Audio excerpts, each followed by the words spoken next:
Assalamualaikum warahmatullahi wabarakatuh. Anak-anak, pada hari ini, kesempatan kali ini kita akan mulai belajar tentang jaringan. Yang pertama kita pelajari adalah jaringan tumbuhan. Mari anak-anak membuka materinya, ikut membuka materinya, yaitu PowerPoint yang slide nomor 3. Jaringan dibedakan menjadi jaringan pada tumbuhan dan jaringan pada hewan.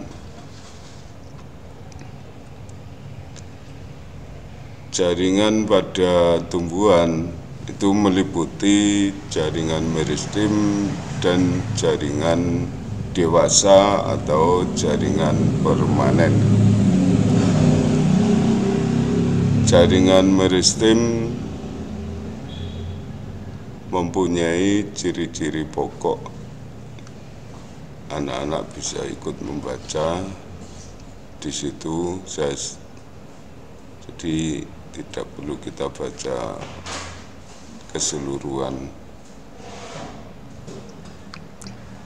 Langsung saja diperhatikan gambar jaringan meristem pada batang. Lokasi jaringan meristem yaitu di pucuk batang, ujung akar, itu dinamakan meristem apikal. Sedangkan ada lagi jaringan meristem yang pada kambium,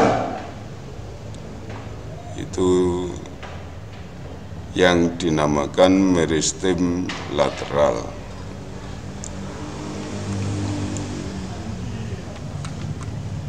Selanjutnya kita buka slide yang nomor 4.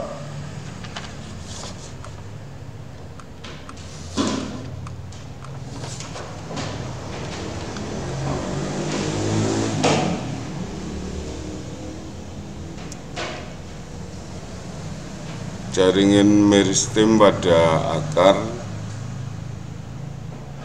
itu yang bagian ujung diperhatikan anak-anak. Pada akar tumbuhan itu mempunyai pelindung yang dinamakan tudung akar.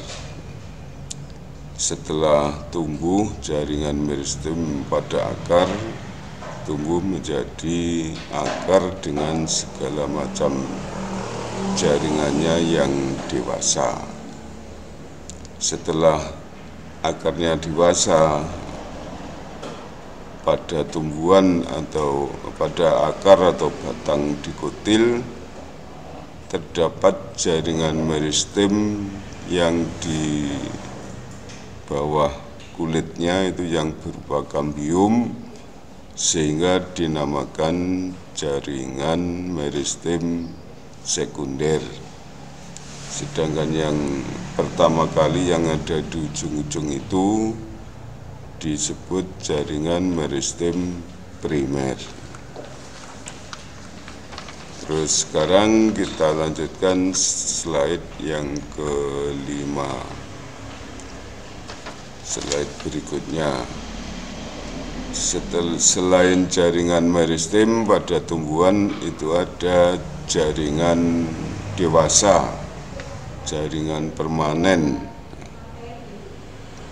yang meliputi jaringan epidermis, jaringan parenkim, jaringan penguat, jaringan pengangkut, dan periderm. Jaringan yang nomor 1, jaringan epidermis. Itu ciri-cirinya kita perhatikan. Itu contohnya pada daun ada jaringan epidermis yang di atas, ada epidermis yang di bawah.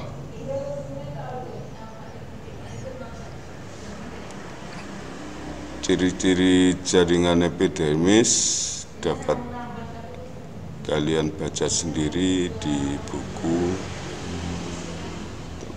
Sekarang coba diperhatikan gambarnya.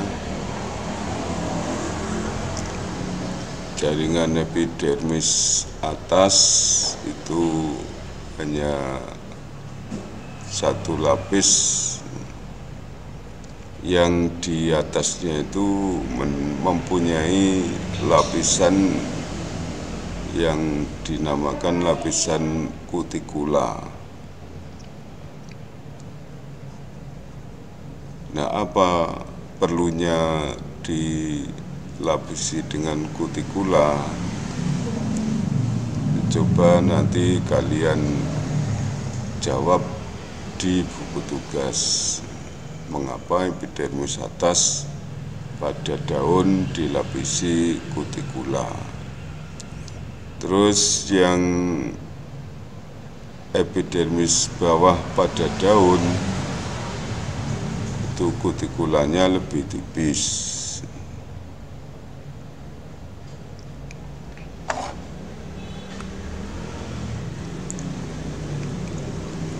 Kemudian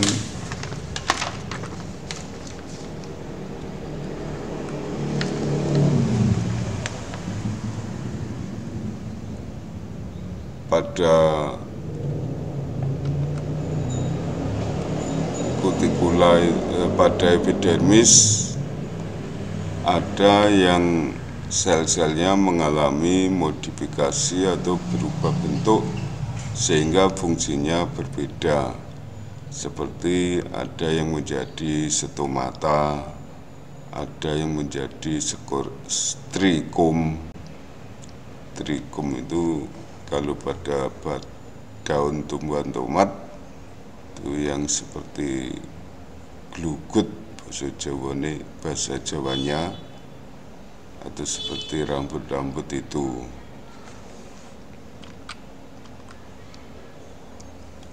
Yang kedua, jaringan dewasa adalah jaringan parenkim.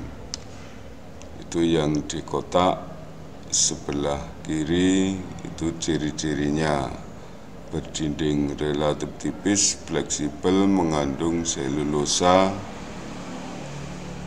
umumnya tidak mengandung lignin, terus terdapat vakuola. Fungsi jaringan parenkim itu dibaca sendiri. Sekarang perhatikan gambarnya. Jadi di parenkim itu ada vakuola yang sangat besar. Itu merupakan ciri khas jaringan parenkim. Dan umumnya sel-sel parenkim itu berukuran besar, sehingga disebut juga jaringan penunjang. Dan umumnya juga terdapat di hampir seluruh bagian tubuh tanaman, sehingga disebut juga jaringan dasar. Itu jaringan parenkim.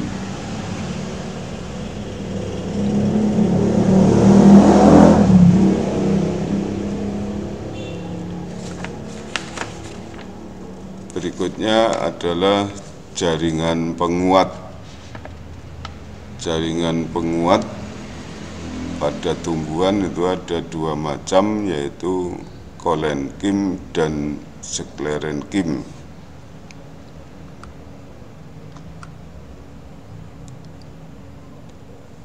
Nah, letak jaringan kolenkim itu di bawah epidermis, pada umumnya di bawah epidermis, dan di bagian-bagian tumbuhan yang masih muda. Kolenkim fungsi utamanya sebagai penyokong bagian batang atau tangkai daun.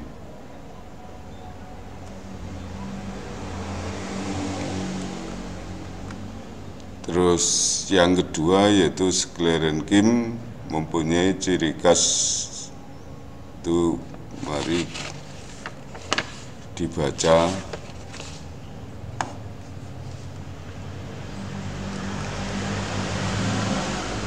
Nah, itu perhatikan gambarnya. Jadi sklerenkim itu mempunyai ciri khas dindingnya mengalami penebalan, terutama dari bahan selulosa dan lignin atau zat kayu, sehingga sklerenkim itu mempunyai sifat yang lebih kaku, lebih kuat. Fungsinya memang untuk memperkuat bagian tubuh tumbuhan yang lunak seperti daging buah dan lain-lain.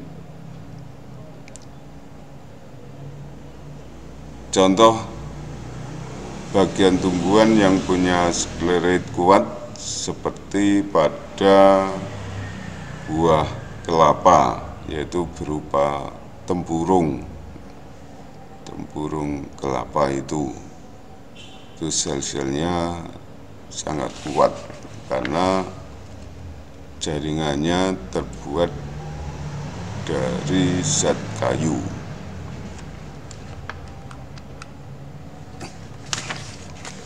Kita lanjutkan jaringan berikutnya, yaitu jaringan pengangkut.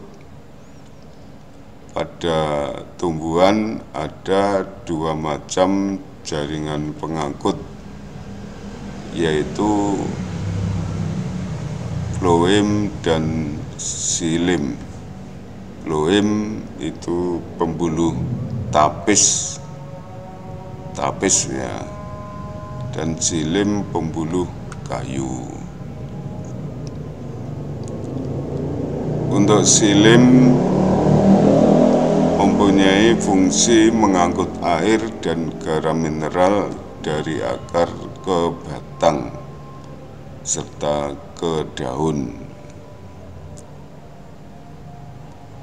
Komponen xilem itu trakea, trakeid, serat xilem, dan parenkim xilem.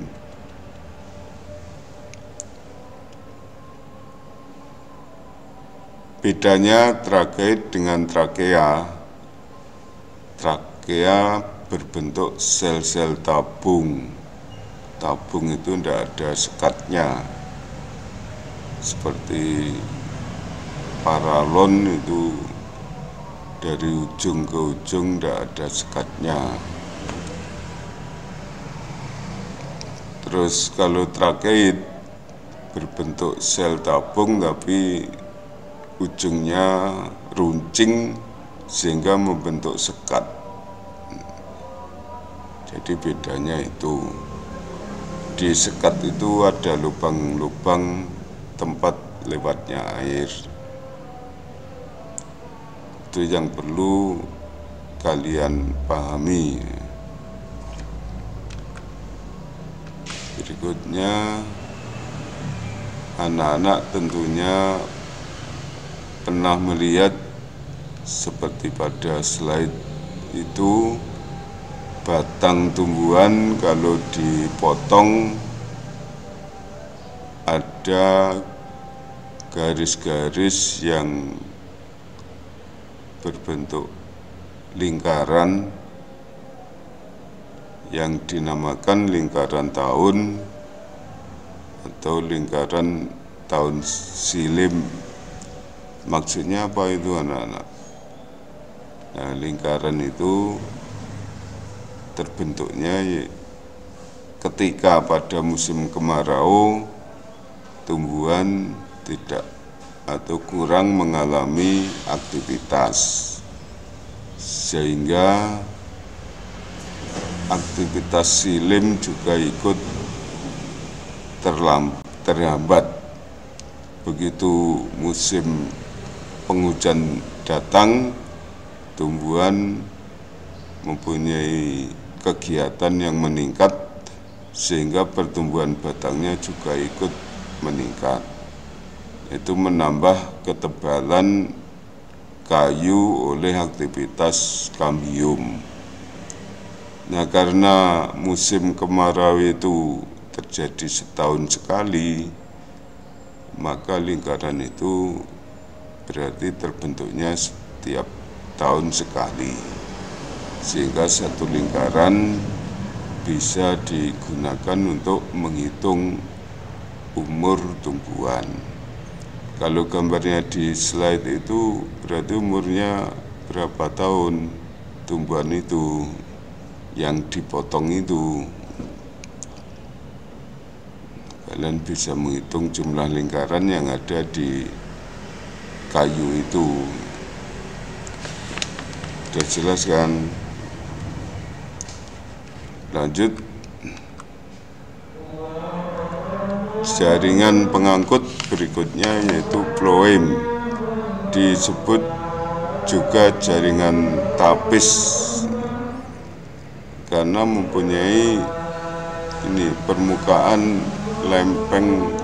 Tapis mempunyai permukaan yang banyak mengandung pori-pori seperti saringan, sehingga dinamakan pembuluh tapis.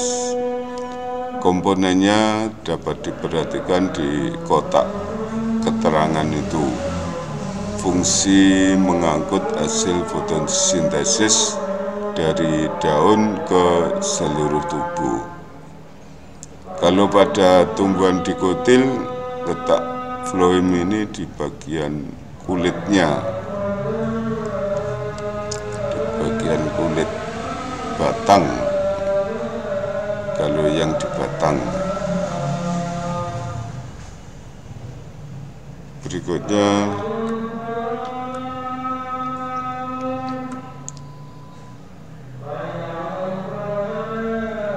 dari struktur yang telah kita pelajari ini tadi, kalian bisa membedakan susunan berkas pengangkut batang monokotil dan dikotil.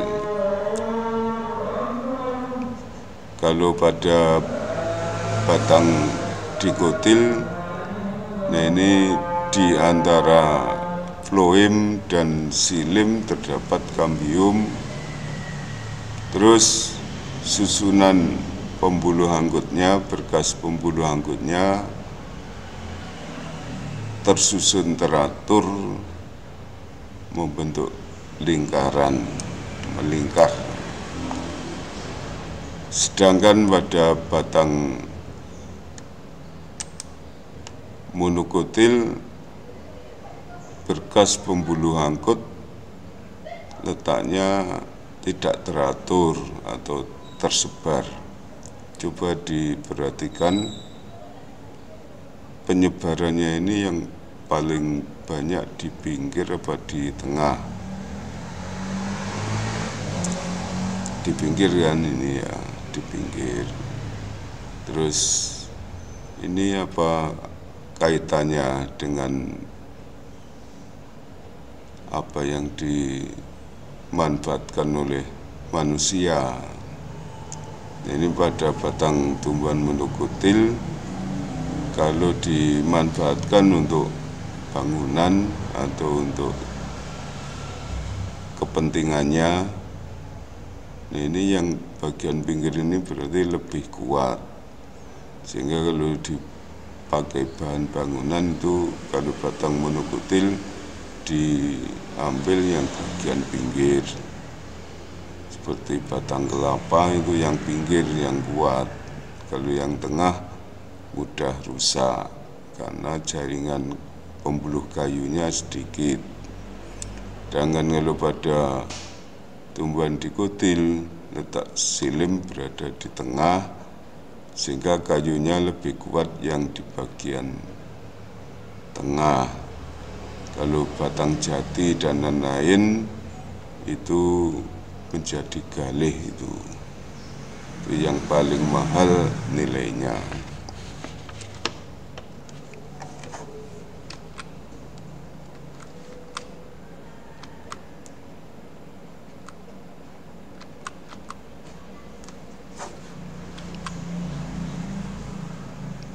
Demikian anak-anak untuk jaringan pada tumbuhan,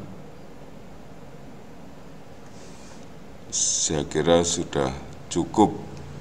Nanti kalau masih ada pertanyaan-pertanyaan, kita diskusikan bisa di luar jam pembelajaran atau di media komunikasi yang lain, bisa mandiri, bisa bersama-sama. Demikian atas terlaksananya pembelajaran pada hari ini. Kalau ada yang kurang lebih, saya mohon maaf yang sebesar-besarnya. Dan kita akhiri. Assalamualaikum warahmatullahi wabarakatuh.